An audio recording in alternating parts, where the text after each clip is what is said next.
Assalamualaikum. Salam jumpa. Sebaiknya subscribe terlebih dahulu dan nyalakan notifikasinya dengan menekan tombol lonceng agar selalu mendapat update terbaru. Jika sudah, mari kita lanjutkan.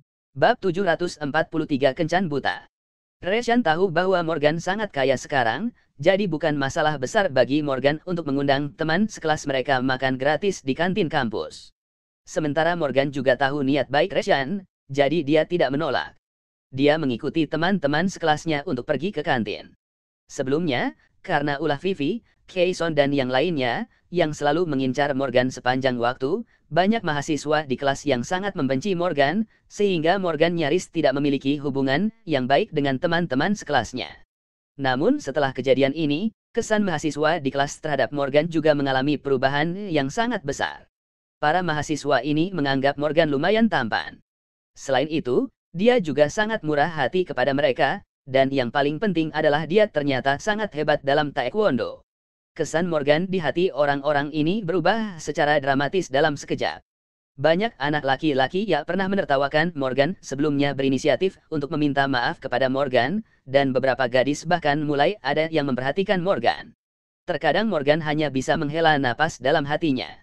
Begitu seseorang memiliki uang, dia memang bisa mengubah banyak hal. Uang mungkin belum tentu bisa membeli persahabatan, tetapi uang bisa membuat orang membenci kita makin sedikit, dan makin banyak orang yang menghormati kita. Uang mungkin juga tidak bisa membeli cinta, tetapi uang bisa membuat kita lebih menarik bagi lawan jenis. Kehidupan Morgan telah banyak berubah sejak dia mewarisi Candrawiwangsa. Meskipun ada kalanya Morgan ragu dan takut seperti orang biasa, ini hanyalah sebuah proses perubahan dari orang miskin menjadi orang kaya. Apa yang dipikirkan Reshan dan Rian adalah karena Morgan sudah sangat kaya, itu berarti dia bisa melakukan apapun yang dia mau, dan dia bisa mengurus siapapun yang dia mau. Namun nyatanya tidak demikian, ketika orang biasa tiba-tiba mewarisi harta warisan yang banyak, butuh waktu lama baginya untuk beradaptasi dengan perubahan identitasnya. Inilah sebabnya Jansen tidak terburu-buru meminta Morgan mengambil alih bisnis perusahaan. Morgan secara bertahap beradaptasi dengan identitasnya saat ini dan juga perlahan-lahan belajar bagaimana menggunakan kekayaan dan kekuatannya. Setelah makan dengan teman-teman sekelasnya, Morgan kembali ke Imperial Villa nomor 1 sendirian. Morgan sibuk berlatih seni bela diri akhir-akhir ini dan tinggal di kediaman Oscar, jadi dia sangat jarang pulang ke tempat ini.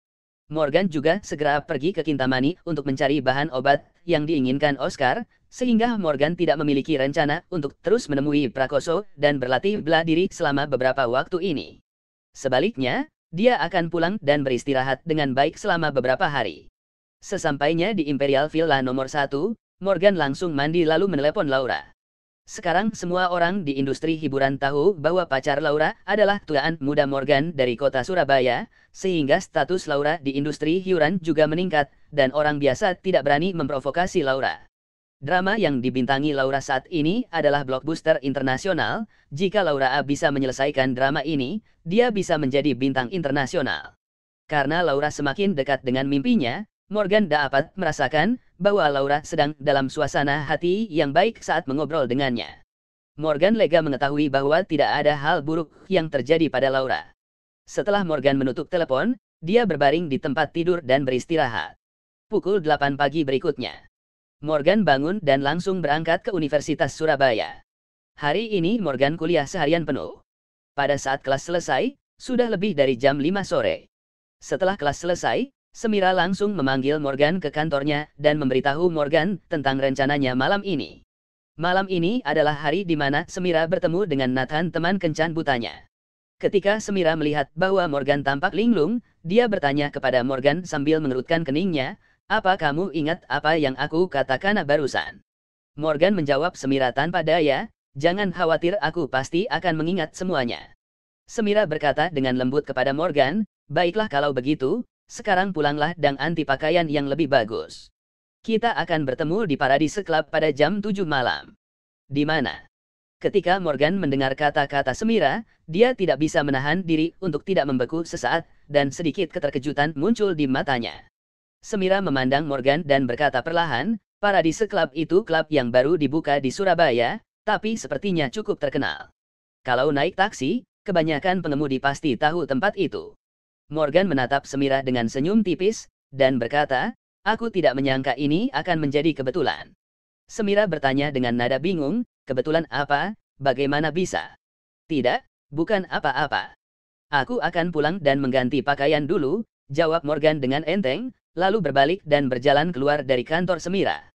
Morgan tidak pernah menyangka bahwa tempat Semira kan bertemu kencan butanya ternyata adalah Paradise Club.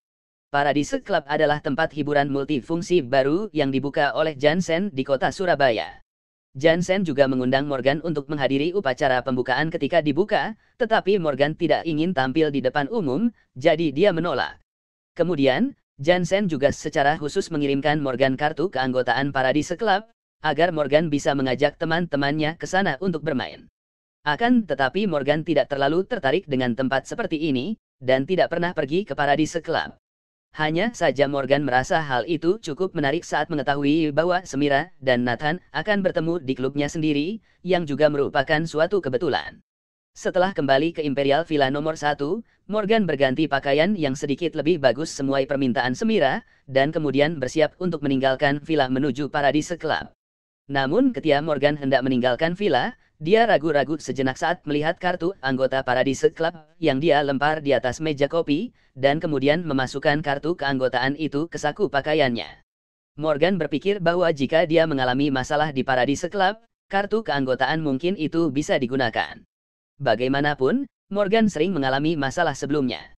Di sisi lain, di depan Paradise Club, seorang pria muda berjas putih berdiri di depan pintu Paradise Club, dia menunggu dengan cemas.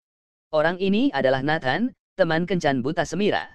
Saat ini, setengah jam telah berlalu sejak waktu yang disepakati oleh Semira dan Nathan. Kenapa dia belum juga datang, padahal setengah jam sudah berlalu, gumam Nathan pelan, lalu mengangkat ponselnya untuk menelepon Semira. Mungkin karena orang yang terlambat saat ini adalah Semira, jadi Nathan menunggunya. Jika itu wanita lain, bahkan jika dia terlambat setengah menit, Nathan mungkin sudah pergi. Tidak tahu berapa banyak wanita yang ingin berkencan dengan Nathan, tetapi tidak memiliki kesempatan seperti itu. Namun, sesaat setelah Nathan mengangkat ponselnya untuk menelepon Semira, dia melihat sosok wanita cantik dan seksi berjalan dengan sepatu hak tinggi menuju ke arahnya. Wanita ini terlihat sangat cantik dan langsung menarik perhatiannya.